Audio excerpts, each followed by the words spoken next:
कई बार ऐसा होता है ना कि कुछ लक्ष्य इतने बड़े लगते हैं कि लगता है ये तो हो ही नहीं सकता, इम्पॉसिबल है।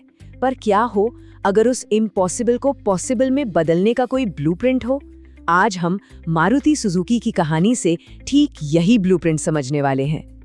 तो सबसे बड़ा सवाल यही है कि इस इम्पॉसिबल को पॉसिबल में बदला कैसे जाए। क्या इसका कोई फिक्स्ड फॉर्मूला होता है? मारुति सुजुकी की कहानी ठीक इसी सवाल का जवाब देती है। पर रुकिए, ये सिर्फ एक कार कंपनी की कहानी नहीं है। ये कहानी है कि कैसे एक पूरे देश ने अपनी इंडस्ट्रियल पहचान गढ़ी। तो चलिए, कहानी शुरू होती है एक ऐसे मिशन से जिसे उस जमाने में लगभग हर कोई इम्पॉसिबल ही मान बैठा था। भारत की अपनी कार इंडस्ट्री बनाना। सोचिए, उस वक्त ये कल्पना करना भी किसी क्रांति से कम नहीं था। और देखिए, इसे नामुमकिन क्यों ना माना जाता। एक तरफ तो थी सरकारी लालफीताशाही और जॉइंट वेंचर्स पर किसी को भरोसा ही नहीं था। दूसरी तरफ पैसे और रिसोर्सेज की जबरदस्त कमी, और सबसे बड़ी बात, देश में एक मॉडर्न ऑटोमोटिव इकोसिस्टम का तो नामो निशान तक नहीं था। अब ये तो हुई बाहरी चुनौतियां। एक बहुत बड़ी चुनौती अंदर भी थी, दो बिल्कुल अलग अलग कल्चर का टकराव। सोचिए, कहाँ जापान का एकदम डिसिप्लिन वाला, प्रोसेस पर चलने वाला मैनेजमेंट, और कहाँ भारत का अपना जुगाड़ वाला, हर सिचुएशन में एडजस्ट हो जाने वाला तरीका। इन दोनों को एक साथ लाना सच में पहाड़ चढ़ने जैसा काम था। तो सवाल ये है कि इन सब से निपटा कैसे गया। यहीं पर सामने आता है मारुति सुजुकी का वो मशहूर ब्लूप्रिंट, जिसने सफलता के कुछ ऐसे सिद्धांत दिए जिन्होंने गेम ही बदल दिया।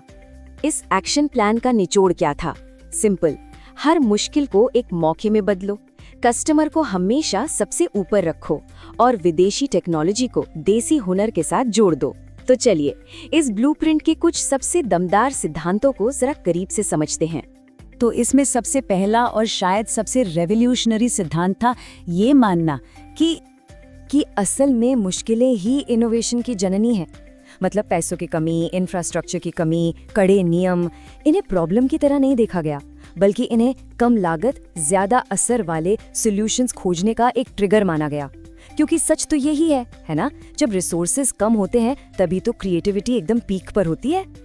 ठीक है, कम रिसोर्सेज में इनोवेशन तो हो गया, पर इसे लॉन्ग टर्म में सस्टेनेबल कैसे बनाया जाए? इसका जवाब छिपा था दूसरे सिद्धांत में, जो था स्केलेबल सिस्टम्स बनाना, ना कि शॉर्टकट अपनाना। मतलब काम चलाओ जुगाड़ पर टिके रहने के बजाय ऐसे ठोस प्रोसेस बनाए गए जो कंपनी के बड़े होने के साथ साथ और भी मजबूत होते जाएं। और एक मजबूत सिस्टम के साथ साथ आत्मनिर्भर होना भी तो जरूरी था ना।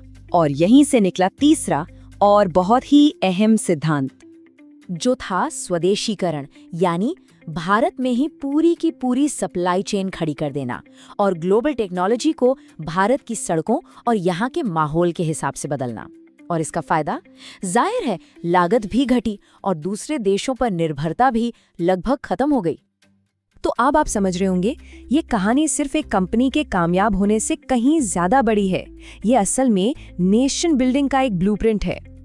देखिए, बात सिर्फ कार बनाने की थी ही नहीं, बात थी एक पूरे देश की इंडस्ट्रियल कैपेबिलिटी बनाने की। मारुति ने अपने चारों ओर एक ऐसा इकोसिस्टम खड़ा किया जिससे हजारों वेंडर्स, सप्लायर्स और लाखों स्किल्ड लोग तैयार हुए।